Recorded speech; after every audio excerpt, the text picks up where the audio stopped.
የዛሬ 10 ዓመት ምን አለ አንተ?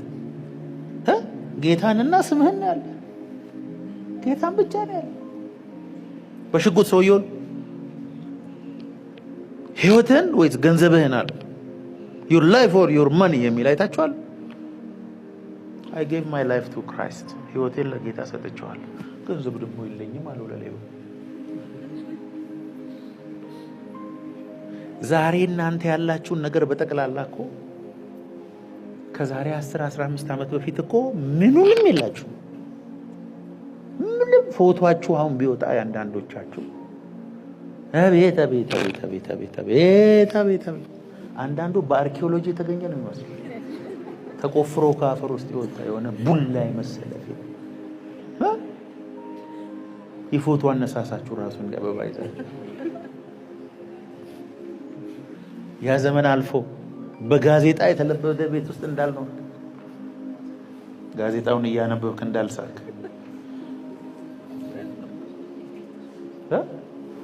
ድሮ እኮ እንደሱ ነበር። ትዝ አይልህ? እና የሰው ቤት ስትሄድ መጀመሪያ ወደ ጋዜጣው ሄደ ግጥም ነው የምታነበው። ከዛ ውስጥ እግዚአብሔር አንስቶ አንዳንዱ እኮ ማብራት ራሱ ያየው ከስንት እድሜው ስንት ከሆነ በኋላ ነው ጫማ ሁሉ ያደረገው እዚህ ውስጥ ዛሬ የሚያጉረመርሙ 6 ዓመቱ ላይ ጫማ ያደረገ አይጠፋም። እዚህ ካለ በታማኝነት እጁን ያዝ።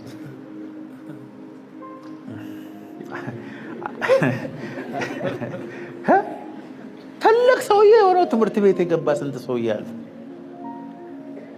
አለቃ ትምህርት ቤት አለቃ የነበረ ስንት ሰው እግዚአብሔር ከስንት ነገር ከስንት ጉድ አውጥቶ ሰው አድርጎ ዛሬ ትበላለህ፣ ትጠጣለህ፣ ትጨነቃለህ። ዛሬ ያ ዘመንም አልፋል። እንኳን አሁን ራሳቸውን ከሌሎች ጋር አታወዳዱ። አብዛኛው ራሳቸውን የሚያጠፉ ሰዎች ሄዳችሁ ብታዩ ራሳቸውን ከማጥፋታቸው በፊት ቲክቶክ ላይ እየሳቁና እየደነሱ የነበሩ ናቸው። በሱ አይደለም ዲፕሬሽኑ፣ ጭንቀቱ፣ ተስፋ መቁረጡ ከሱ ጋር የተገናኘ አይደለም። ደስታ ነው ሰው የሚፈልገው። ደስታ በመንፈስ ቅዱስ ተሰጥቷል። ሌላው እንዲጨመርልህ የምትፈልግ ከሆነ እግዚአብሔር መጀመሪያ በሰጠው ተደሰት ይላል።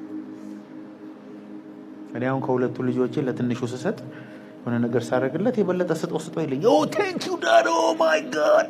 ከፈረንጆች ጋር ምግብ በልታችሁ ታውቃላችሁ እንዴ? ምግቡን ድጋሜ ተቀምሰዋል ያረጉና ሲቀምሱት ኦ ማይ ጋድ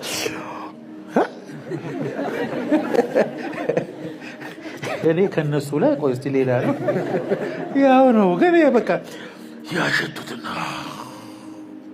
ያመሰግናሉ። ያገመጣሁልህ ልብስ ብታየው ማመናት